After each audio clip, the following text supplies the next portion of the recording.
Welcome to 4 Oak Street. Well, finally I've got round to another job that I first thought about a long time ago, which is doing something with the fiddle yard to actually keep the dust off all the locomotives. Because as you know, I spend a lot of time building and not a huge amount of time running. Partly due to the fact that I can't just let the trains run because I haven't yet completed the turnaround of the dog bone layout that I've got. So underneath here, what I previously had was a load of boxes all joined together covering the stock, which meant that each time I wanted to use the layout, I would have to carefully lift those boxes that were cardboard and try and avoid knocking them, and then to be able to use the stock, because obviously if you don't have anything covering them, what you can end up with is just a build-up of dust, which then means quite often you've got to take a lot of the locos off the track. So this was my solution. And I must admit, I did see Perspex cover first on Ewan's Blackwood layout. And I thought, no, that's not a bad idea, because initially I was going to just use wood. So what I did was, I just happened to come by a piece of old Perspex. And I can tell you, it has got to be the worst material I've ever tried to work with, in terms of I tried cutting it straight with a jigsaw, using a, going up against a block of wood so the line would be straight. I got the right blades, I tried scoring it, I used a Dremel at one stage. So pretty much what I had to do was cut it's 3 pieces, and it's actually 2 complete sections. And it's quite long, so you can see it's probably just over 4 foot. I can't remember the actual the actual measurements.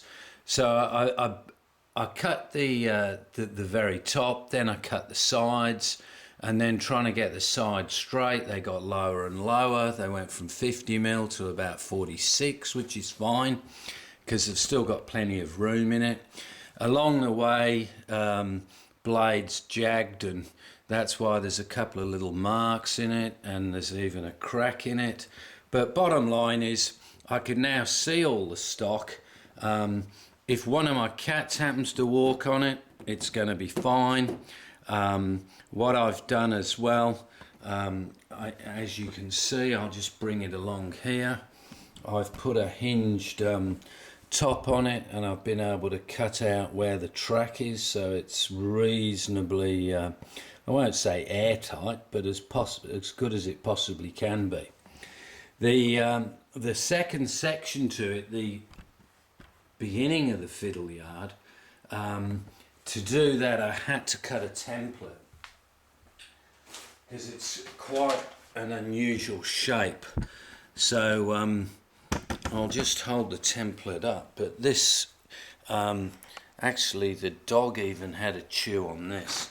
So pretty much just making a template, and then cutting that out, putting some sides on it, and again putting a hinged front on it, which I just have to remember then to do something like open it before I start using it. So yeah, it's I can just start to move a loco here. I just have to remember to change the point. So this is the A1. So yeah, I'm really pleased with it now, because I can first also see the stock, and secondly, it actually works quite well. So I won't have to keep pulling the stock off and getting the dust off. So I'll just bring that one back.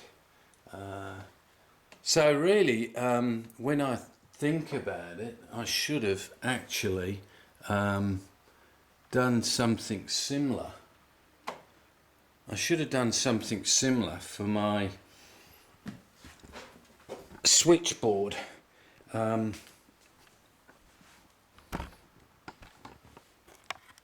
At the moment, the board has just got some plastic on it, but yeah, had I thought about it, I would have covered that in perspex before I started drilling it. But you live and learn, don't you? So that's just going back in there quite nicely. So yeah, had I thought a bit more about it, I would have definitely have done this before I started drilling the holes. There is something I can still do with it, but I haven't decided yet. But right now I'm thinking about the new section that I've got to build, and the more I think about it, the clearer it's getting. But that's pretty much it.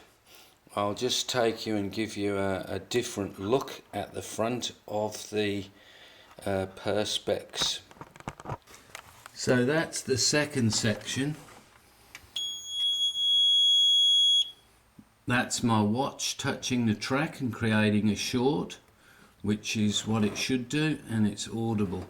So that's how that section just joins together. I've just put a couple of pieces underneath so it all slides up and joins, and I've left enough of a gap down the right hand side so if I want to put an extra siding in I can.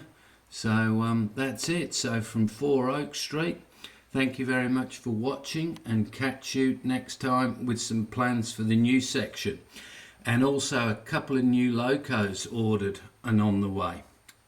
Bye.